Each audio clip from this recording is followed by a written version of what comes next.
పుంగనూరు భాషం స్కూల్లో జరిగిన దుర్ఘటన చాలా దురదృష్టకరం. ఇది విద్యార్థులపై దాడిని తీవ్రంగా ఖండిస్తున్నాం.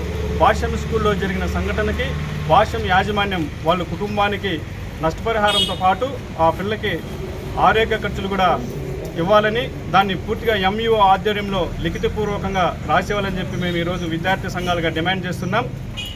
విద్యార్థులపై దాడి చేయడం right to educational act section 17, section 18 ప్రకారం ఇది చాలా శిక్షార్హులు. వెంటనే నిందితునిపైన కఠిన చర్యలు తీసుకోవాలని చెప్పి కూడా ఈరోజు మేము డిమాండ్ చేస్తున్నాం. విద్యాశాఖ అధికారులు వెంటనే స్పందించి దీనిపై పేరెంట్స్ కమిటీ మరియు యాజమాన్యంతో మాట్లాడి పి సాత్విక నాగశ్రీకి న్యాయం చేయాలని డిమాండ్ చేస్తూ వైద్య ఖర్చులతో పాటు ఆ కుటుంబానికి కూడా ఆర్థిక సహాయం చేయాలని చెప్పి మేము ఈరోజు డిమాండ్ చేస్తున్నాం. అదేవిధంగా ప్రైవేట్ టీచర్స్ అసోసియేషన్ ఒక సాటి ఉపాధ్యాయురాయలకు అన్యాయం జరిగితే ఇప్పటివరకు స్పందించకపోవడం చాలా దురదృష్టకరం. ఏదో ప్రైవేట్ పాఠశాలలో జరిగిన దానికి వాళ్ళకి ఒత్తాసు పలుకుతూ ఈ ప్రైవేటు టీచర్స్ యూనియన్ ఇలా మొద్దు నిద్రలో ఉండడం చాలా దురదృష్టం. ముందుకొచ్చి మీ తోటి ఉపాధ్యాయురాయలకు జరిగిన అన్యాయంపై మీరు కూడా ఉద్యమం చేయాలని చెప్పి మేము ఈరోజు మీకు తెలియజేసుకుంటున్నాము.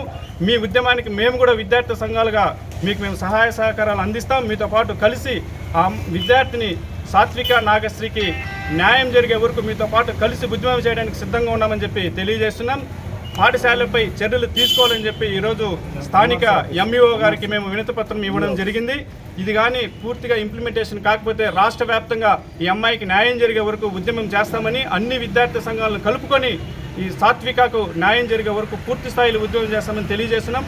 ప్రైవేట్ పాఠశాలలో రాష్ట్రంలో ఎక్కడో నిత్యం ఒక చోట దాడులు జరుగుతూనే ఉన్నాయి. దీనిపైన నేను తీవ్రంగా ఖండిస్తున్నాం. విద్యాశాఖ అధికారులు కానీ విద్యాశాఖ మంత్రి కానీ దీనిపైన చర్యలు తీసుకొని ఇలాంటి నిందితులపై కఠిన చర్యలు తీసుకుంటే ఇలాంటి సంఘటనలు పునరావృతం కావని చెప్పి మేము ఈరోజు తెలియజేస్తున్నాం.